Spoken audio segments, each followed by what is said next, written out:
எங்கும் ஜெயம் எதிலும் ஜெயம் இனிமேல் நமக்கு இல்லை பயம். நான் உங்களுடைய மாலா சுப்பிரமணியம் பேசுகிறேன்ப்பா. அதாவது இப்போ நம்ம ஒரு சில பேர் என்ன சொல்கிறாங்கன்னா, அந்த அளவுக்கெல்லாம் விளக்கெல்லாம் ஒன்றும் ஏற்ற வேண்டாவாவா, நீங்கள் கடமையை செஞ்சாலே உங்களுக்கு நல்லது நடக்கும். இப்போ 5 மணிக்கு ஏற்றுக்கணும்னு அவசியம் இல்லை, பெருசாக விளக்கேற்றணும்னு அவசியம் இல்லை, பெருசாக பூஜை பண்ணணும்னு அவசியம் இல்லை, அதெல்லாம் ஒன்றுமே நீங்கள் பண்ண வேண்டாம். தலையெழுத்து நடக்கிறது நடக்கத்தான் செய்யும். உங்களுக்கு திடீர்னு கூரை பிச்சுக்கிட்டு பணமெல்லாம் கொட்டாது.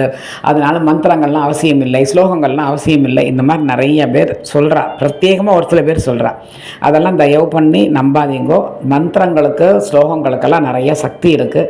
புண்ணிய காரியங்கள் நம்ம பண்ண தான் பின்னாடி அது நம்மளையும் காப்பாற்றும். நம்ம பரம்பரை, நம்ம குழந்தைகள் நன்னா இருக்கும். நம்ம இப்போ என்னத்துக்கு வேண்டிக்கிறோம்? நம்ம நன்னா இருக்கணும்னு வேண்டிக்கிறது இல்லை. நாங்கள் ஏதோ எங்கள் காலம் ஒளிப்படுத்தி இனிமேல் என் குழந்தைங்கள்லாம் காப்பாற்றுன்னு தான் நம்ம வேண்டிக்கிறோம் இல்லையா? ஸோ அதனால் கண்டிப்பான முறையில் நம்ம குழந்தைகள் நன்னா இருக்கணும் அப்படின்னா, ஜென்ரலாகவே இப்போ கூட ஒரு வீடியோ ஒன்று வந்தது. அவன் ஒரு பையன் வண்டியில் சர்றன்னு வரான், திடீர்னு எதிர்க்க ஒரு பூம்பு மாடு வந்து அவனை இடித்து தள்ளிடுறது. அவன் அப்படியே போய் கீழே விடறான். அங்கேருந்து ஒரு பெரிய லாரி ஒன்று வருது. லாரிக்காரன் சைடில் போய் டக்குன்னு பிரேக் போட்டு நிறுத்திட்டான். அவன் சக்கரம் அவன் தலைக்கிட்ட வந்து நின்று போய்டுறது. அதோட இல்லாட்டி அவன் அந்த நினச்சே பார்க்க முடியல. சத்த நாடி அந்த வீடியோ பார்த்தாலே நமக்கு ஒரு மாதிரி பயமாக இருக்குது. எதுக்கு சொல்கிறேன்னா, அவன் வந்துட்டு அந்த பூம்பு மாடு இடிச்சது அவன் பண்ணினா பாவம் இல்லை, அவன் அம்மா அப்பா பண்ணினா பாவம். அது வந்துட்டு இந்த கார்காரன் நிறுத்திட்டான் பற்றியால, அவன் இந்த லாரிக்காரன் நிறுத்தினது இவா பண்ணின புண்ணியம்.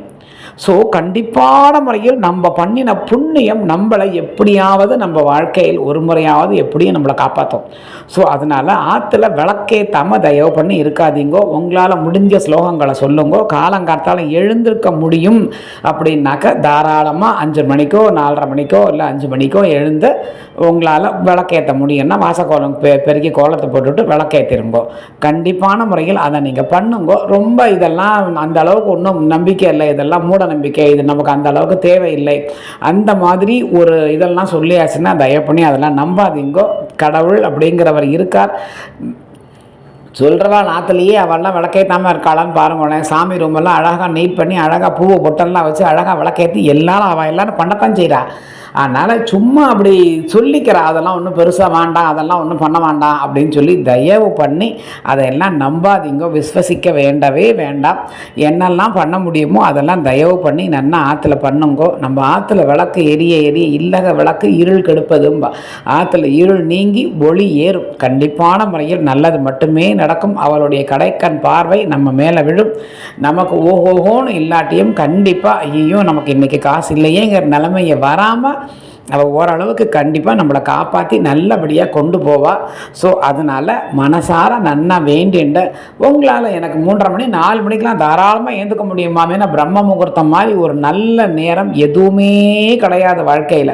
ஸோ அதனால் தாராளமாக எழுந்து பண்ண முடிஞ்சவா நீங்கள் பண்ணுங்கோ. இல்லை 5 மணிக்கு 5:15 மணிக்கு 6 மணிக்குள்ளே விளக்கேற்றுறது உத்தமம்ப்பா. 5:45 6க்குள்ளே விளக்கேற்றுறது இஸ் வெரி குட். நீங்கள் 4 மணிக்கு மேலே ஏற்றினாலும் ரொம்ப பெரிய விசேஷம். முடிஞ்சவா அதை பண்ணுங்க. முடியாதவா அட்லீஸ்ட் 6 மணிக்குள்ளேயாவது விளக்கேற்றுங்கோ.